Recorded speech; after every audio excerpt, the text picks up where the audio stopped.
नमस्कार मंडळी. मराठी किचनमध्ये तुमचं खूप खूप मनापासून स्वागत.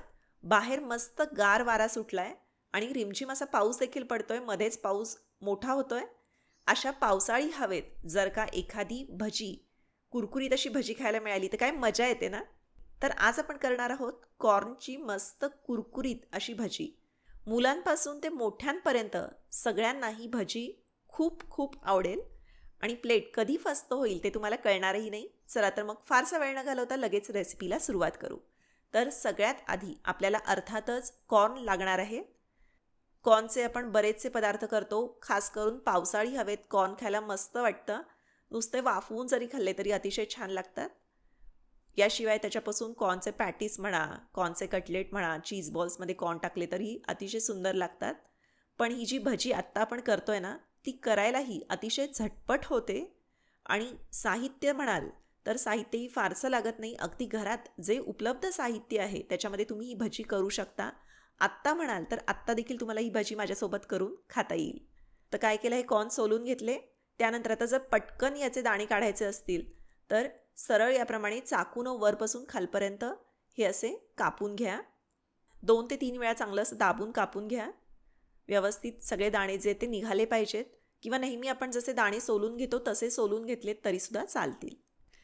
एक कॉर्नचे जर का दाणे आपण काढून घेतले तर साधारणपणे 1 कप हे दाणे भरतात. पण आपल्याला थोडेसे त्याहून जास्त दाणे लागणार आहेत, तर 1.5 कॉर्न या ठिकाणी मी सोलून घेतलेला आहे. याच्यापैकी थोडे कॉर्नचे दाणे जे आहेत ते तसेच बाजूला ठेवलेत. साधारण अर्धा कप हे दाणे असतील आणि 1 कप दाणे मी वेगळे घेतलेत. आता मिक्सरच्या भांड्यात 5-6 पाकळ्या लसूण, अगदी छोटासा आल्याचा तुकडा काढला आहे. त्यानंतर घालायची भरपूरशी हिरवी मिरची. कॉर्नचे दाणे चवीला खूप गोडसर असतात, त्याच्यामुळं मिरची भरपूर घातली की मजा येते. थोडासा पाव चमचा ओवा याच्यामध्ये घातलेला आहे आणि मिक्सरवर हे एकदा फिरवून घ्या.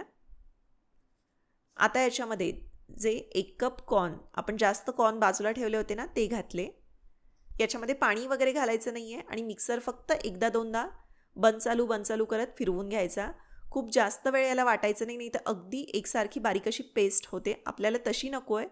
थोडंसं याला जाडसर असं वाटून घ्यायचं. आता हे एका मोठ्या बाऊलमध्ये काढलं आहे. त्यानंतर याच्यामध्ये एक मध्यम आकाराचा कांदा चिरून घातला. कांदासुद्धा अगदी बारीक चिरायचा नाही आहे, थोडासा मोठा मोठा ठेवला आहे, म्हणजे मग तो भजीसोबत छान कुरकुरीत असा तळला जातो. त्यानंतर बारीक चिरलेली कोथिंबीर घातली. न वाटता बाजूला ठेवलेले कॉर्नचे दाणे याच्यामध्ये घालायचे. चवीनुसार मीठ घातलं आणि हे सगळं मिक्स करून घ्या. आता याच्यामध्ये घालायचं आहे 2 मोठे चमचे म्हणजे 2 टेबलस्पून तांदूळ पिठी. तांदळाच्या पिठामुळं भजी अगदी कुरकुरीत व्हायला मदत होते. जर का कॉर्नफ्लोअर घातलं तर मला वाटतं की भजी जे ते थोडेसे घट्टसर असे होतात. त्याच्यापेक्षा तांदूळ पिठी घातली तर जास्त बरी पडते. त्यानंतर घालणार आहोत बेसन पीठ. आता हे जे मिश्रण आहे ना, त्याच्यामध्ये पाणी अजिबात घालायचं नाही आहे. जेवढं पाणी कॉर्नला सुटलेलं आहे तेवढ्याच पाण्यात मावेल एवढं बेसन पीठ घालायचं आहे. तर थोडं थोडं पीठ घालून मिक्स करत जा. हे जे पीठ आहे ते अगदी घट्टही व्हायला नको, कारण आपण पिठामध्ये सोडा घालणार नाही आहोत. पण अगदी पातळही असायला नको, नाहीतर भजी तेल ओढून घेतील.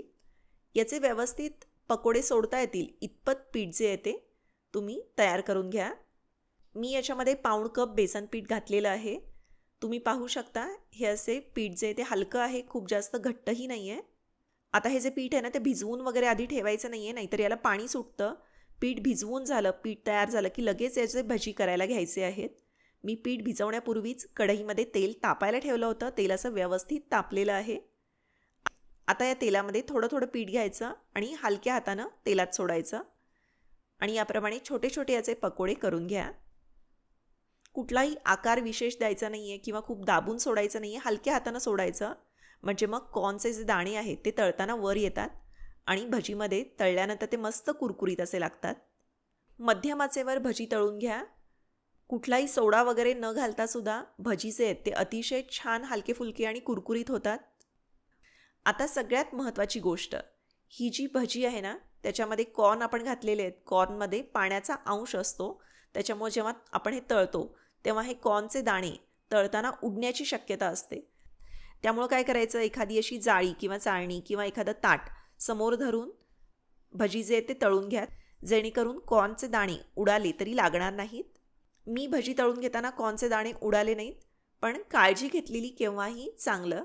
त्याच्यामुळे तुम्हीसुद्धा याप्रमाणे चाळणी धरून हे जे भजी आहेत ते तळून घ्या.